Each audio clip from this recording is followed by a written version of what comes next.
Olá, ouvintes! Sejam muito bem-vindos a mais um episódio do Educação em Foco, o seu podcast sobre as transformações na escola, na ciência e no mundo do trabalho. Hoje o tema é especial: educação, ciência e trabalho na área da inteligência artificial. Como a tecnologia está mudando o jeito de ensinar, aprender e trabalhar? O que o futuro reserva para professores, alunos e profissionais de todas as áreas? Para essa conversa eu recebo dois especialistas incríveis. Ao meu lado esquerdo, o professor Dr. Gabriel, pesquisador em formação, docente em inovação pedagógica, e ao meu lado direito, o professor Lázaro, cientista da computação e especialista em inteligência artificial aplicada à educação e ao mercado de trabalho. Sejam muito bem-vindos, Gabriel e Lázaro. Muito obrigado, Alberto. É um prazer estar aqui, certo? Então, eu tenho pesquisado sobre essas novas tecnologias e a formação docente, e os processos de ensino e aprendizagem. E uma das coisas mais importantes que a gente tem que ver é a tecnologia como aliada, Não é a gente enxergar a tecnologia de uma maneira como se ela fosse substituir o trabalhador ou como se existisse uma espécie de temor em relação a ela, Então, eu acredito que a tecnologia ela pode ser uma aliada poderosa, mas quando está a serviço da educação de uma maneira crítica e mais humana, Obrigado, Roberval, pela oportunidade, obrigado aos nossos ouvintes e telespectadores. Meu nome é Lázaro, eu já trabalho há mais de 10 anos com inteligência artificial e automação e tenho visto de perto como essas tecnologias estão mudando o mercado de trabalho, a forma do pessoal pensar, do pessoal agir, dentro das escolas e das universidades. Perfeito. Neste primeiro bloco, nós vamos trabalhar ao longo de 3 blocos no nosso podcast de hoje.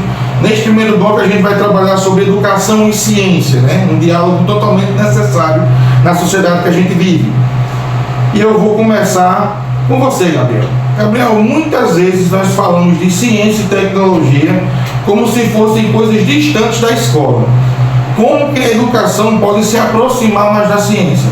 Então, excelente pergunta, Roberto.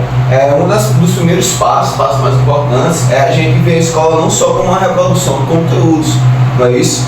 Ela precisa ser um espaço de investigação, não apenas de reprodução, como foi dito. Quando nós trabalhamos com projeto, com experimentação, com pensamento crítico, nós estamos aproximando o aluno dessa coisa que ficaria somente no campo da teoria, e levando ele para levando ele ali para a dinâmica do fazer mesmo, E quanto a você, Lázaro, o que você me diz? Como é que a tecnologia, especialmente a inteligência artificial, pode fortalecer este elo entre ciência e educação? Então, a tecnologia da informação, e inteligência artificial, ela deve servir como uma ponte. Já temos várias plataformas de análise de desempenho, análise de dados dos estudantes, criação de conteúdos específicos para cada estudante. Então, assim, a tecnologia da inteligência artificial, ela pode moldar como o professor vai fazer uma atividade específica e saber o desempenho e o aprendizado de um aluno específico, Mas o mais interessante é quando a inteligência artificial é usada para estimular a ciência. Por exemplo, a gente já tem várias plataformas que os estudantes usam para testar hipóteses científicas, programar robô, soluções para problemas reais. E isso a ciência viva dentro da escola. Excelente. Belíssimos argumentos. Pessoal, a gente finaliza o primeiro bloco, certo? A gente vai dar uma pausa para tomar uma água e daqui a pouco a gente volta com o segundo bloco, tá? Voltamos já.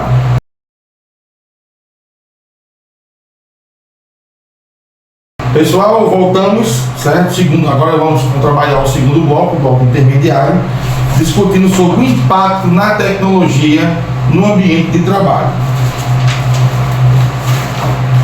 E aí a gente começa, como a gente começou no primeiro bloco com o Gabriel, no segundo bloco a gente começa com você, Lázaro. Lázaro, o mundo do trabalho ele tem mudado rapidamente com a automação e a inteligência artificial. Que transformações você considera mais célebres? As transformações é mais nas competências humanas, As máquinas, levando em consideração, elas já fazem várias coisas repetitivas por muito tempo, por longo tempo. Então, assim, o diferencial humano está na criatividade, né? Na empatia, na capacidade de resolver problemas complexos e de trabalhar em equipe, né? E a IA, ela não vai substituir o trabalhador, né? Mas quem souber usá-la vai substituir quem não souber. Então você me fala que a inteligência artificial, ela, como toda ferramenta, ela é atividade meio, né? E não atividade fim. Isso. Excelente. Precisa da interação humana para dar os comandos e programar ela para o seu fim que ele quer usar. Né, eu lanço as minhas informações, as minhas indagações, né, como se fossem os dados de entrada. A inteligência artificial ela me auxilia, né, a processar esses dados, e aí ela me passa os dados de saída, não é isso? Perfeito, muito bom. E agora, quanto a você, Gabriel, pensando nisso, como que a escola pode preparar os jovens para esse novo mercado? Então, exatamente como você disse, né, a tecnologia ela é alimentada por nós, né, pelo nosso pensamento, ou seja, então ela é uma coisa advinda de nós mesmos, né? Então, em relação à educação, uma das principais coisas que nós devemos priorizar é a necessidade de repensar esse currículo e as metodologias que nós estamos utilizando, né? Porque o mundo ele muda, né? E uma das forças motrizes dessa mudança do mundo é a tecnologia, né? E para se constituir sujeitos de sociedade nós precisamos muito da educação. Então a gente vai ter que trabalhar com projetos, a gente vai ter que incentivar o pensamento crítico, interdisciplinar, porque isso já é uma interdisciplinaridade, né? Trabalhar a educação com a tecnologia para que futuramente nós possamos aplicar isso ao mercado do trabalho já é uma característica dessa interdisciplinaridade, né? E dessa maneira a gente consegue promover o protagonismo estudantil diante desse fenômeno. E a função da educação e da escola em si é justamente mais do que ensinar somente conteúdos, né, de forma repetitiva, como já foi dito. Precisamos formar aprendizes para a vida toda, né, introduzir esses alunos dessas novas tecnologias, independentemente de quais são elas, né. O mundo do trabalho também vai ter constantes mudanças, né? Obviamente, como esse é um dos maiores temores da humanidade, a substituição do ser humano pela máquina, pela inteligência artificial, né? Mas por enquanto isso é uma coisa que eu acredito que vai ficar mais no campo da ficção, né? O mundo do trabalho ele evolui constantemente, ele muda constantemente, assim como o mundo da educação também muda constantemente, né? Então, esse período de retomada, de aprender a aprender novamente, né? Essa vai ser a nossa maior habilidade diante dessa questão da utilização da inteligência artificial, tanto no campo do trabalho como na educação. Então, com base nisso, vocês querem me dizer que ciência, tecnologia e trabalho, eles são inseparáveis, né? Eles formam um tripé, né, nesse processo, eles caminham juntos, mas com base numa educação que ensina o aluno a pensar, a formar o senso crítico, né? Não só a reproduzir. E aí realmente a gente pode dizer que, com base na teoria da aprendizagem significativa, né, aquele aluno que já tem um conhecimento prévio, né, que a gente pode atrelar os novos conhecimentos, né, acaba auxiliando, né, e a aprendizagem já não se torna mecânica, né, a gente não só reproduz, a gente também estimula o aluno a formar o senso crítico. Formar o senso crítico, né, e compreender e utilizar aquilo ali de uma forma mais eficaz possível, né.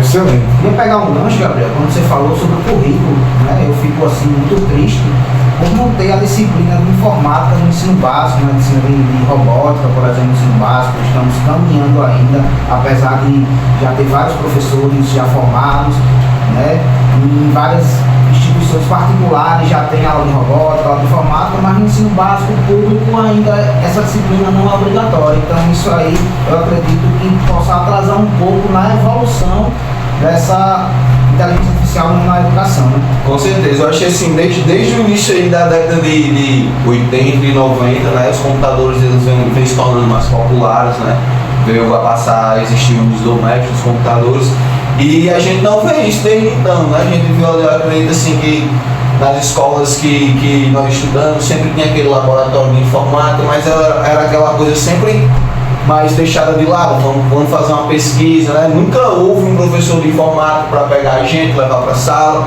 e ensinar, ó, assim se utiliza o computador, é assim que liga, é assim que você tem acesso à internet, é assim que você faz uma pesquisa. Então, o profissional de informática, ele é um profissional extremamente crucial, assim como qualquer outro docente dentro de uma escola, né? E isso a gente está falando de uma época que a gente não tinha nem esse impacto da inteligência artificial ainda, né? Era somente a evolução tecnológica, Exato. da mudança da dinâmica de a gente mudar de uma máquina de escrever para um computador, né? Esse acesso a essa era da informação que proporcionou consequentemente essa rapidez a ponto da gente chegar no momento agora de utilizar essas inteligências artificiais. A nossa esperança agora, de fato, né, é a inserção na disciplina de computação na BNCC, né? A esperança que a gente tem enquanto estudantes ou pesquisadores, de fato, a inserção para que as pessoas saibam de fato o valor. Porque eu digo por experiência, né? Eu vejo muitas escolas que usam o laboratório de informática como um passatempo ou como é que eu posso dizer?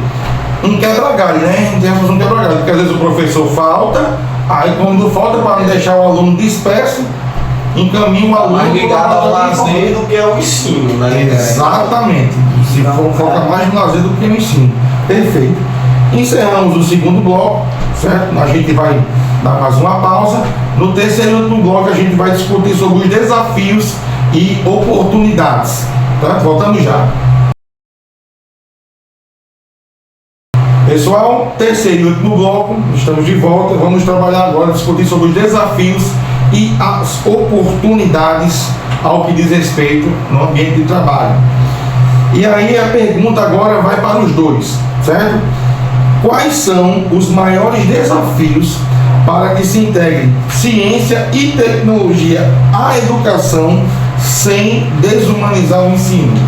Então, Roberval, como já foi tocado, contemplado aqui, a gente comentou que era essa questão da preparação dos professores também, que consequentemente ela vai estar também atrelada ao currículo, né? Levantamos agora um problema muito importante, né, que é a ausência desse profissional, do professor, do docente em informática na escola, né? E para que se caminhe para isso é necessário que tenha um profissional desse dentro do ambiente escolar, dentro do ambiente educacional, né? E um dos grandes maiores desafios é formar esses professores para o uso crítico da tecnologia.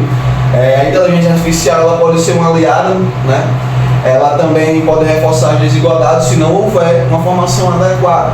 Precisamos garantir acesso à infraestrutura e principalmente a reflexão crítica, né? Porque como foi colocado pelo professor Dr. Lázaro, né? É muito importante que além da presença desse profissional na escola, né, ele diz que algumas escolas do ensino privado elas se destacam à frente por elas terem esse currículo mais elaborado, né, enquanto nós temos recursos públicos na educação pública para se fazer coisas desse tipo, né, porém é muito mal operado.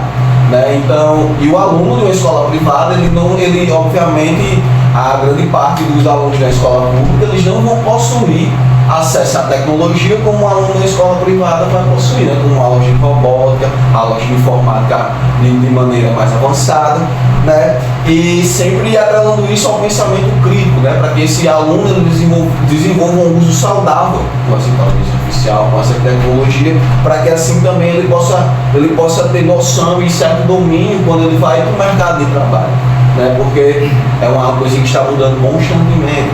É o mercado do trabalho. Eu acho que isso contempla a sua pergunta. Concordo. Outro ponto é a alfabetização digital, né? Para todos, professores, alunos, todo o corpo docente da escola, ele precisa da alfabetização digital. Um déficit muito grande que a gente viu foi na pandemia, né? Na pandemia, quando mudou o ensino presencial para o ensino remoto, a gente viu as dificuldades que os alunos encontraram, que os professores encontraram. Foi uma correria para aprender a usar o Classroom, para poder fazer reuniões online. E a ausência, como eu já tinha falado, a ausência do professor de informática na escola contribuiu muito para isso, né? Na pandemia, e até hoje a gente vê que a pandemia ela foi negativo para o ensino brasileiro, e até hoje a gente sente as consequências da pandemia no ensino. Outro ponto que eu acho importante de elencar também nesse aspecto em relação às desigualdades, né? A pandemia também ela trouxe isso às claras a partir do momento que um aluno de uma escola pública Ele não ia ter um suporte tecnológico, um celular, um notebook ali que tivesse uma tecnologia eficaz e até mesmo uma conexão de internet suficiente para que ele pudesse ter acesso às aulas, né, acesso aos conteúdos. Então essa questão tanto do aparato físico de rádio tecnológico como também uma boa conexão, isso evidencia, traz à tona essa questão da desigualdade. Eu até, pegando esse gancho, eu até me recordo que durante a pandemia, salvo engano, foram distribuídos alguns chips com conexão liberada para não perder, né, as videoaulas e as lives que eram feitas, né? Então, assim, com base no que aconteceu durante o período da pandemia, onde o lockdown ficou mais evidenciado, vocês concordam que a pandemia evidenciou essa chaga na educação, que é o analfabetismo digital? Com certeza, com certeza, com certeza. Uma coisa que era latente, ela veio à tona aí, né? E a gente viu esse déficit não somente do lado do alunato, né, do lado discente, mas também assim como do lado dos professores também, né? Tem muitos professores que também eles não têm toda essa desenvoltura em relação à tecnologia, que é, por exemplo, onde em outro momento profissional de informática, computação, ele iria ser necessário para dar um aparato ali, um auxílio também, tanto do lado ao lado dos alunos como ao lado dos professores, né? Porque não foi só a educação que ficou acontecendo de forma remota, né? Em várias outras áreas jurídicas e tal, os trabalhos também, eles não só se reconfiguraram para aquele modelo na época da pandemia, mas também como ainda está acontecendo isso até hoje, né? Muitas pessoas estão trabalhando de forma remota também ainda, e isso continua acontecendo. Perfeito. E para finalizar, quanto às oportunidades, o que vocês veem de mais promissor nesse cenário? Em relação às oportunidades, eu acho que que vai contribuir mais é justamente essa questão que foi colocada pelo professor Lázaro em relação à alfabetização digital, né? Que a gente tenha cada vez mais pessoas e profissionais alfabetizados, né, digitalmente, que saibam fazer o uso dessas ferramentas, independentemente de quais são elas e como que elas se relacionam no espaço escolar, educacional e no ambiente de trabalho, né? Então é que a gente busca cada vez desenvolver mais isso, porque, por exemplo, a criança que ela nasce atualmente, né, e a gente pega uma década e meia para trás, essa criança ela nunca experienciou que é um mundo sem um celular. A gente chama de nativo digital, né? Justamente, o termo é esse, o termo é nativo digital. E só que se não acontece um uso saudável dessa relação do aluno, da criança com essa tecnologia, a gente vai regredir no lugar da gente conseguir avançar diante desses estudos e dessas experiências. Perfeito. Né? Então, assim, quando a gente fala no mundo do trabalho, né, a IA está abrindo espaço para novas profissões, certo? Engenheiro de prompt, analista de ética de inteligência artificial e educadores digitais, aquilo que a gente tinha falado aqui antes, né? Então, assim, profissões que há pouco tempo não tinham e hoje já existem. Perfeito, muito bem. Chegamos ao fim do nosso episódio, mas a conversa poderia ser muito mais duradoura. Hoje vimos que educação, ciência e trabalho estão mais interligadas do que nunca. A tecnologia, especialmente a inteligência artificial, pode ser uma aliada incrível, desde que seja usada com propósito humano e ético, né? A diferença do remédio para o veneno é sempre a dose. Grande Paracelso. Quero agradecer muito aos nossos convidados e chegamos ao fim. Muito obrigado, Albel. Foi um prazer compartilhar essas reflexões com vocês, né? Acredito que isso aqui vai ser de grande valor em relação aos temas que eles foram, os temas e fontes que nós abordamos aqui. Obrigado, Roberval. Eu espero que a inteligência artificial, a tecnologia, continue sendo uma ferramenta para ampliar o potencial humano. Excelente. A você que nos ouviu até agora, obrigado pela companhia. Siga a Educação em Foco no seu aplicativo favorito. Continue com a gente refletindo sobre o futuro da educação. Até a próxima.